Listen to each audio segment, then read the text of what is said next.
Deneutralize the idea of life. Don't become so comfortable with the idea of living. Don't become numb to the idea of waking up every morning, being able to choose different, to choose better, to choose in alignment with your highest self. We start to get used to our normal, and that causes us to neutralize the idea of life. By you neutralizing the idea of life, you become numb to life. Imagine it was your first day on planet Earth, and you saw it starting to get dark outside. You would probably start to freak out, and you would be worried. But because we are neutralized to the fact that it gets dark outside, we're not scared of it at all. This example shows the power of neutrality. And the same thing applies in our own life. Imagine it was your first time living your typical day in the life. You would do some things differently. You would observe things that you would typically walk by. You would communicate yourself more clearly. You would take more risks. You would live with intention. And the reason why you don't do that, you've become numb to the idea of life. You've become too comfortable with all the opportunities you have to change your life. You've become so comfortable with the idea of wasting your potential. If it was your first day in this life, if you were here for just a glimpse of time, you wouldn't live like that. Because you would know how special every moment is. You would know that any moment you are alive, you can change your life. And at any moment you are alive, you can choose better for yourself. You have the ability to become a better version of yourself until you don't. Don't get so comfortable with the idea of the opportunity to choose better. Don't ever get comfortable with the idea of life. The way you view yourself creates yourself, and the way you view the world creates the world you see. This means that people experience different versions of life depending on their perception, depending on their internal state. There can be people going on a walk outside, and it's muddy, and one person is frustrated. He is pissed off that it's muddy outside.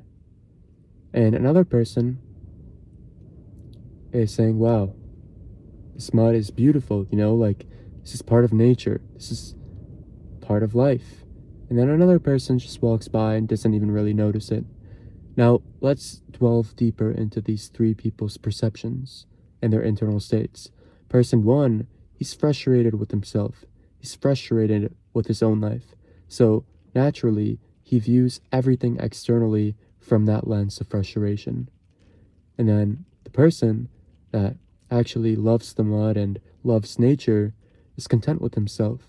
He loves himself. He sees that beauty within himself. So therefore, he views life through that lens.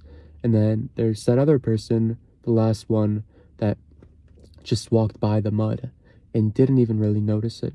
This person is not present with their own company. This person is distracted. This person is overthinking.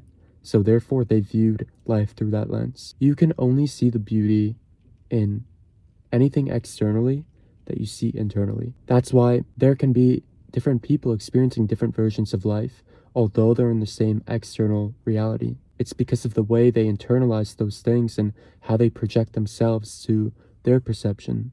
That's why if you ever want to make a change in your life, you need to start off with your perception, because perception is the root of all action.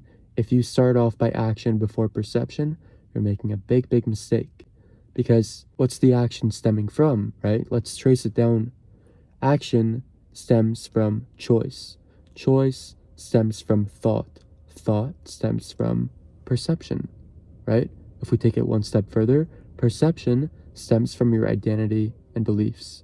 So if you start off from changing your actions, you're already 4 steps ahead of the route. Don't wait for something bad to happen to make that change in your life. Don't wait for something bad to happen to value this present moment.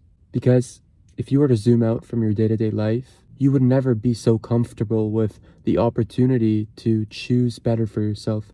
And sometimes we don't know when our time is up, so we don't feel that pressure per se, but it's a big mistake if you measure your drive to appreciate life by a numerical time limit. You don't know how much time you have left. So, why are you not living every single day to the fullest? Why are you not appreciating life? Why are you so numb to the idea of wasting your potential? How is it that you wake up every single day with a new day ahead of you, with an opportunity to choose in alignment with your highest self, but you choose comfort over potential? How is it that you've gotten so comfortable with the opportunity to live life? Your external reality is a reflection of your internal state, as within, so without.